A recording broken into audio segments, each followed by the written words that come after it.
Bonjour, et bien aujourd'hui, comment mieux gérer son temps? Oui, je vais vous donner mes 6 conseils pour mieux gérer le temps et tu vas voir, si tu restes bien jusqu'à la fin, mon conseil parce que le temps, c'est aussi des émotions. Voilà. Alors je me présente, je m'appelle Olivier Combe avec un S et je suis libérateur d'émotions. Alors justement, j'accompagne les personnes sur les blocages émotionnels pour transformer leur vie, pour aller encore plus loin dans leur vie personnelle et dans leur vie professionnelle, dans leur business, pour tous les entrepreneurs qui ont envie de dépasser encore leur plafond de verre émotionnel. Voilà. Alors, aujourd'hui, bien sûr, on va parler de temps. On a l'impression aujourd'hui qu'on manque de temps, qu'on court après le temps, que voilà le temps nous manque et on est tout le temps en activité, on fait tout le temps des choses et on a l'impression qu'on n'arrivera pas à tout faire. Alors, je vais te donner des conseils pour mieux gérer ce temps et pour changer un petit peu la vision vis-à-vis de ça. Alors, mon premier conseil. Ce premier conseil, c'est que vous ne manquez pas de temps. Et non, il faut sortir de cette croyance et arrêter de penser que vous manquez de temps. On a tous 24 heures dans une journée. Voilà. Alors pourquoi certaines personnes arrivent à avoir du temps et d'autres pas? Eh bien, c'est justement ces conseils que je vais vous donner. Et puis, sortir de cette croyance, oui, qu'on n'a pas le temps. Vous avez le temps. Et même, je dirais que la plupart, on en a trop. Voilà. Alors bien sûr, on a un temps pour dormir. Oui, ça, c'est hyper important de prendre un temps suffisant. Alors en moyenne, on dit à peu près 8 heures de sommeil et de prendre ça. Et donc, il nous reste le reste, les autres 16 heures pour faire tout ce qu'on a à faire. Voilà. Alors, je vais t'expliquer mon deuxième conseil pour optimiser ton temps.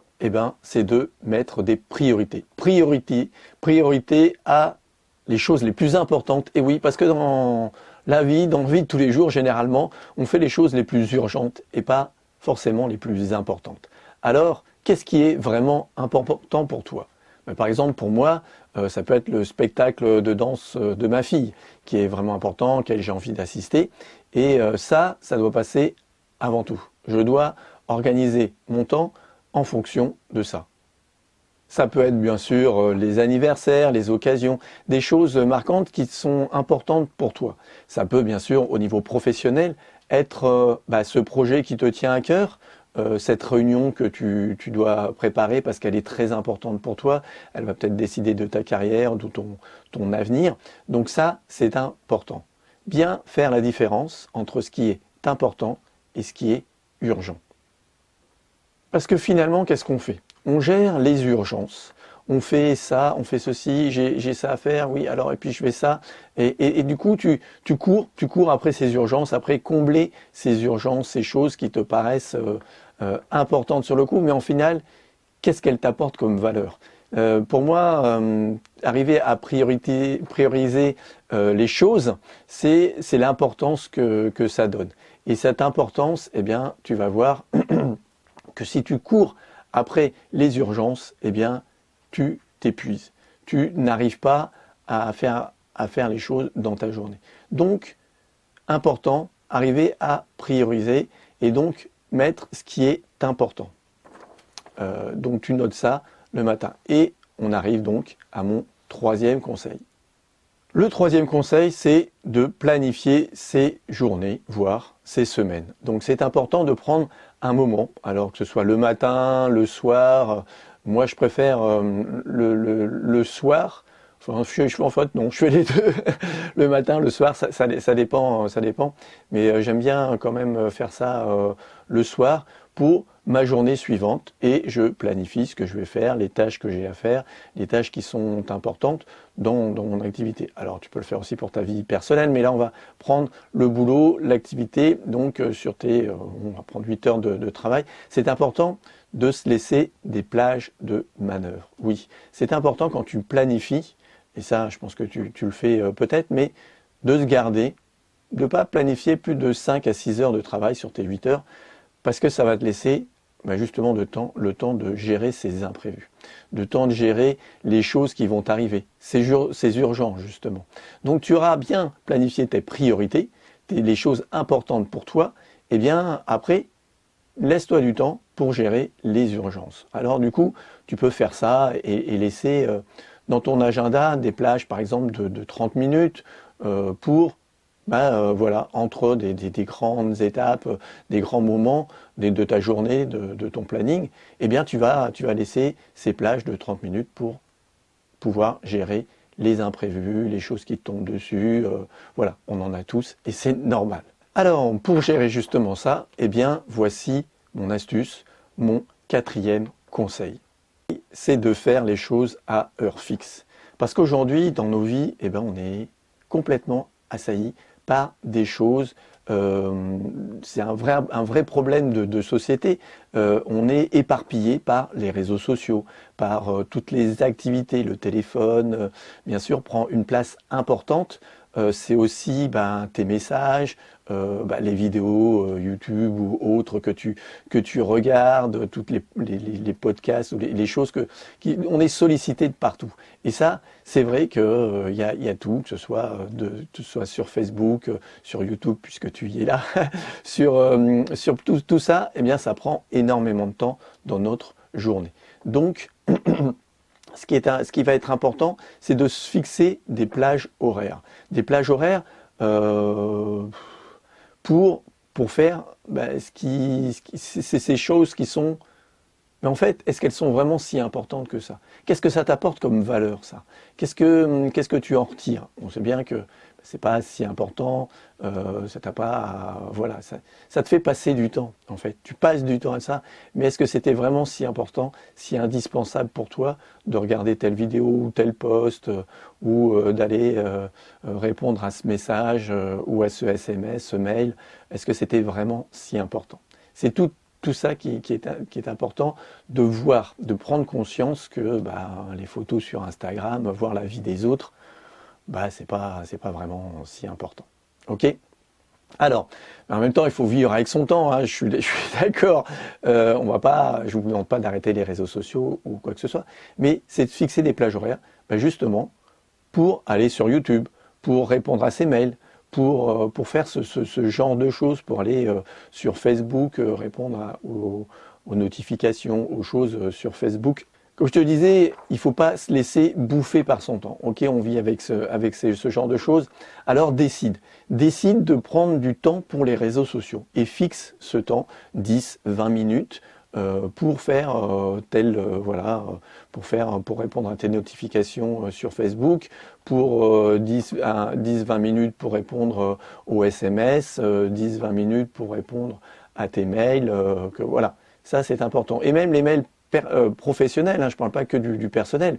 Tu peux dire aux gens, à tes collègues, voilà, moi, mes mails, je les regarde en arrivant, par exemple, tu prends 20 minutes le matin et 20 minutes après le déjeuner.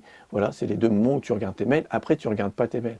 Donc les gens, s'ils ont vraiment une urgence, soit il faut qu'ils t'appellent, soit il faut qu'ils trouvent un autre moyen. Mais toi, tu es là-dedans. Alors, ce qui est important, c'est aussi ton téléphone, c'est que ça ne devienne pas un doudou. Et pour moi, le téléphone, on ne l'utilise pas le matin au réveil et le soir en se couchant.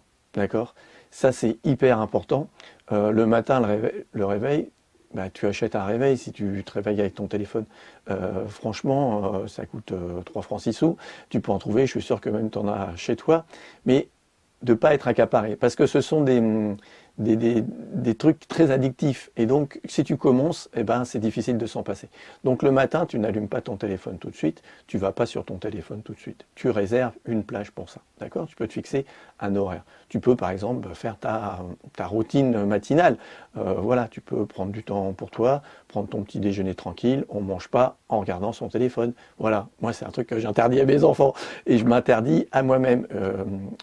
Quand je mange, je ne suis pas sur mon téléphone. Voilà, ça c'est hyper important de ne pas se laisser dévorer, de se laisser engouffrer par ça, parce que tu te rends vite compte que, oh, mince, ah ben oui, oh là là, j'ai plus le temps. Et oui, tu as passé une demi-heure, 3/4 d'heure là-dessus, et tu ne t'en es pas vraiment rendu compte.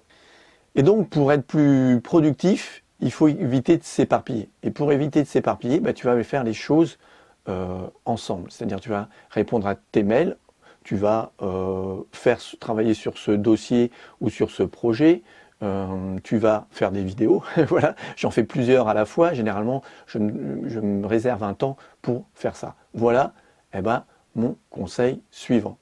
de rester focus, concentré. Et pour ça, eh bien, tu vas faire des blocs. Tu vas bloquer des moments où tu vas faire, comme je te disais, répondre qu'à tes mails, ou choses comme ça. Donc ce sont des blocs de 20 à 30 minutes. Voilà. Il faut éviter de dépasser plus, et parce qu'on n'est pas productif pendant très très longtemps.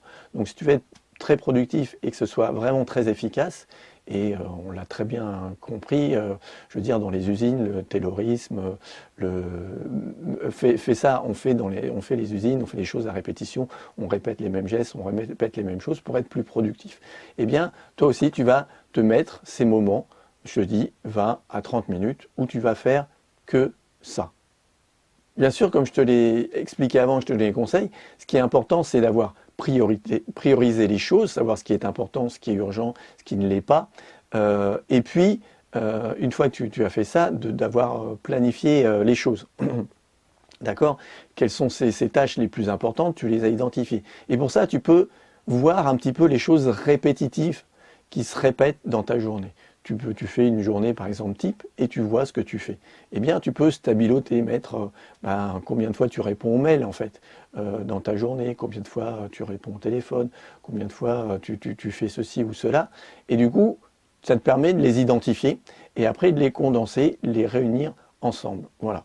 Et donc c'est pour ça que moi par exemple je fais mes vidéos toutes souvent les unes après les autres. Alors bien sûr il m'arrive aussi, et c'est là encore où on tombe sur les imprévus, d'avoir une idée, d'avoir quelque chose, et hop, je peux faire une vidéo parce que j'ai le temps ou parce que j'ai noté le sujet, ce que je voulais faire, et que je la fais après.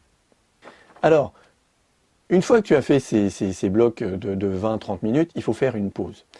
C'est vraiment indispensable de déconnecter, de faire une pause de 3, 5, 10 minutes.